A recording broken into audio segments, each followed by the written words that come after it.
Welcome to the Legal Tea, where we teach entrepreneurs how to protect their brand and business by using real-world examples from pop culture. I'm your host, Montgomery, brand attorney, speaker, and entrepreneur advocate, and founder of Off the Mark IP Solutions.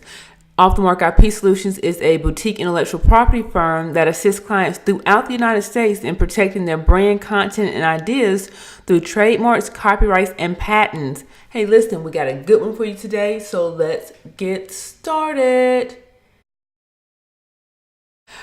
Beautiful people, how are you doing? Have you signed up for my free masterclass? If not, what are you waiting for? We are headed into week 4 or 5 of our training. I created this masterclass for those entrepreneurs who are still out there riding dirty in their business. You know what I mean. You building businesses, but none of your legal is protected. So listen, over the last 3 weeks, I dispelled some common and not so common copyright myths. I answered the question, can I trademark that? And I discussed the what and whys of LLCs. Next week, we're going to talk about contracts, while they're necessary and not scary. And then we're going to conclude the 5-week masterclass by teaching you how to legally build a team. If you have not registered, you can do so at bit.ly/launch legally masterclass. And no worries if you didn't get that, I will leave the link in the show notes. Okay? Listen. I host this podcast and I create courses and provide these done-for-you services so that you don't have to find your brand ripped off by the big brand companies. And if you do yourself in that position, you have some sort of recourse, right? I want you running your business with the confidence of Beyoncé when she negotiated that deal with Coachella to keep the rights to her performance. That's the whole purpose of protecting your brand and your content. So you can take your property and sell it for $20 million to Netflix. And then you can take it and release a 40-track album. And then you can turn around and sell performance-related merch and earn even more money. That's the purpose of protecting your brand, not so you can have some type of certificate, but so you can have the right to exclude others from using it, which makes it more valuable and people have to come to you to use your stuff. That's why we protect our brand and our content. But listen, you don't have to be Beyoncé or have Beyoncé status before you start protecting your intellectual property. That's where people get it all mixed up. They think that they have to be making money before they can invest in protecting their brand, but that's not the case at all. In fact, I would advise that you don't wait, because social media makes it easier for big brands to keep up with smaller brands, right? So they know what we're doing, they know what's hot. And in some of these cases, that leads to collaborations. When I think about that, I think about Mimi G.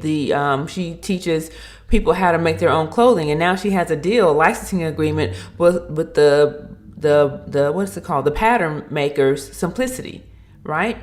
So that's good. But in some cases, it can lead to infringement, which is not good. And that's what happened to one of our favorite small business brands, the Crayon case.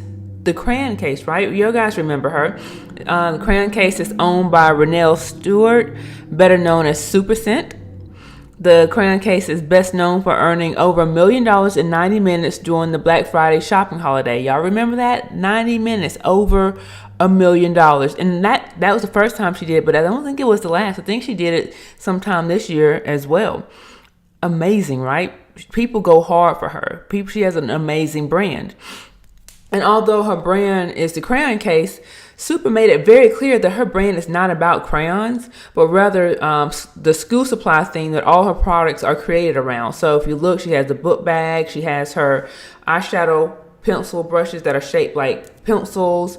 She has wipes that are like dry, like she has all like whiteout. She has all type of stuff, highlighters that are like actual highlighters, like school supplies. She has very creative looking products, right? That was the one thing that she said she didn't want anyone to copy. This is when her friends were so upset that Crayola actually released a crayon themed makeup palette. They were like, oh, Super did this palette first. Why are you biting her? And she was like, chill. I'm not even about, like, my brand is not about crayons. It's about the whole school supply theme. If someone copies that, then I'll be upset. And I actually discussed this further in episode 13 when I talk about Super's trademark challenges, the trademark challenges she had with Crayola when she was first launching her brand. So go and make sure you listen to episode 13 to get the scoop on that. Last week, I was tagged on a Facebook post and that's the reason that we're talking about this. I was tagged in a Facebook post where a Crayon case fan posted some pictures of school supply themed makeup that was for sale in Sephora. That's right, Sephora. Apparently, Sephora has teamed up with another big brand, which is Moschino, and they teamed up to rip off this Black-owned cosmetic company, which is really, really sad. I was heartbroken when I saw these pictures. Now, what I do know is that her fans, Super's fans, are super, super loyal to her. So it's not like they're going to be jumping ship and going to purchase these knockoff products. But this whole infringement thing is bigger than that. It's not about her, in this case, losing customers. It's about opportunities that she missed out on. And in this case, she missed out on 2 opportunities, in my opinion.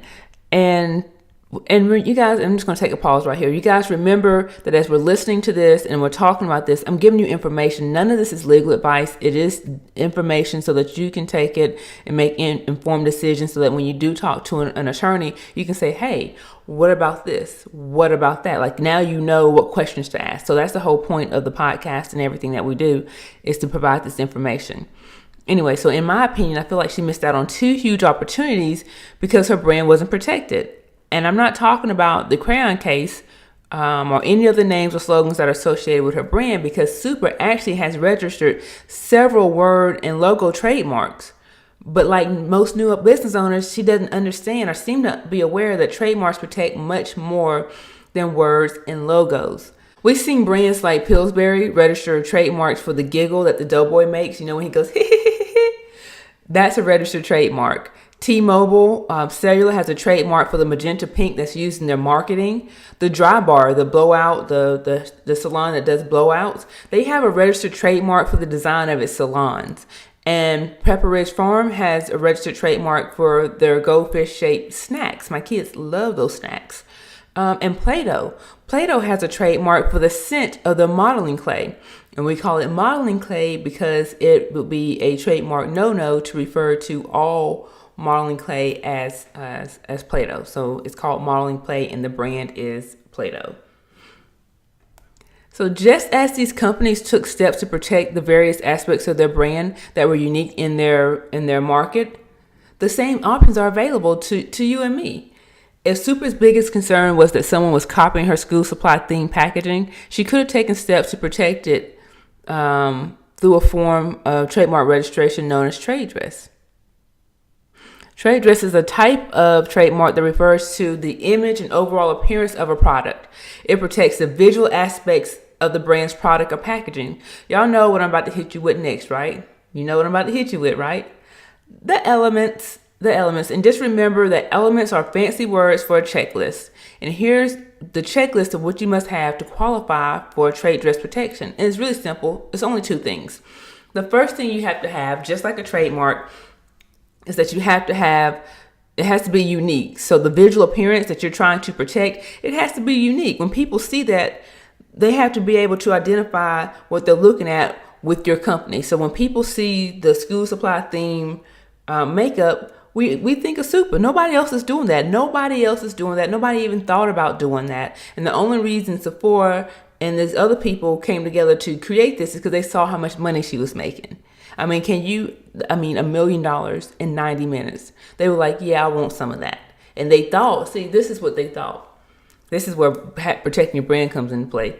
They thought that they think that it's just the unique appearance of the brand. But that's not what it is. It's Super, and what she put behind the company is her and her brand. It's what she stands for. That's why she was able to sell $1 million in 90 minutes, because people, when they see her, when they see that, they know exactly what they're getting. They know who they're dealing with, and they want to support it. That's why. So they think they're going to mimic that success, and it's not going to happen. It's just not going to happen. As a matter of fact, I can see a big decline in sales and boycotting going because we don't like that, right? We don't like that. The best thing to do was for you to connect with her and collaborate with her instead of trying to go behind her back and benefit from her success. Anyway, so that's thing number one. Element number one is that the element that you're trying to protect has to be unique. It has to be unique.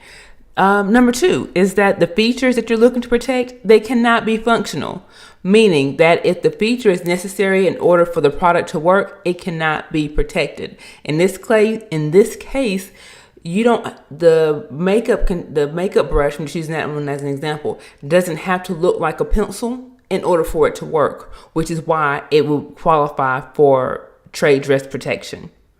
Popular examples of trade dress include, the Coca-Cola's glass bottle, the shape of that bottle, the iPhone rectangular shape with the rounded corners.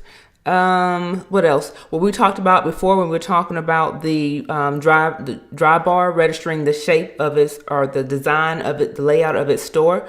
That's trade dress. Pepperidge Farm, the goldfish trademark in the shape of that snack. That's the trade dress. And interesting enough, the Moschino has a registered trademark for the shape of one of the perfume bottles. So those are examples of trade dress. But listen, I know we've talked about all these things and some opportunities that she might have missed out on. But here's the good news. The good news is because her brand is so popular and sales are so strong, she has a good standing for infringement, despite the fact that she hasn't filed to protect that aspect of her brand. Common law trademarks provide limited protection to those brands that haven't registered their trademark in the United States Patent and Trademark Office. In the U.S., the law is first to use, not first to file. In a lot of countries, it's the opposite. It's first to file, not first to use. So in the United States, you have protection where you begin using that mark geographically. So that gives you some sort of protection and able to stop competing businesses in your area from using identical or similar marks that could possibly confuse consumers. And this is in stark contrast to people who have federally registered trademarks. When you have a federally registered trademark, you can exclude people throughout the United States from using the same identical mark from you as you. Okay? As I mentioned before, I talked about 2 missed opportunities that I felt like super missed. And those 2 opportunities are this. Well, the first opportunity is, 1, to collaborate with Sephora herself instead of Moschino. And I might be messing that name up. Who cares? That's the first opportunity, is to collaborate with Sephora in place of Moschino. And the second opportunity was to choose not to collaborate with Sephora and to remain the only product like hers in the market. And why is that? Because when you own the trademark, you have the right to exclude other people from using the same or similar mark as you in the same or related field. That means that she would be able to stop people from making school supply themed makeup. If they want to do that, they have to come and connect with her and get her permission because she owns the trademark to that. That's why we own trademarks. That's why we protect our assets. That's what Beyoncé knew when she registered, when she negotiated with Coachella to own the rights to her performance, because she knew that if she owned the rights to it, she can go and do other things with that. Whew, right? We covered a lot today, a lot. But here are the 3 points that I want you to take away from today's lesson. Point number 1, your intellectual property puts you in a position to earn more money by leveraging your assets. Look how Beyoncé flipped a $5 million performance into over $20 million. Okay? Point number 2, trademarks protect more than just words and logos. They also protect sound, smell, color, shapes.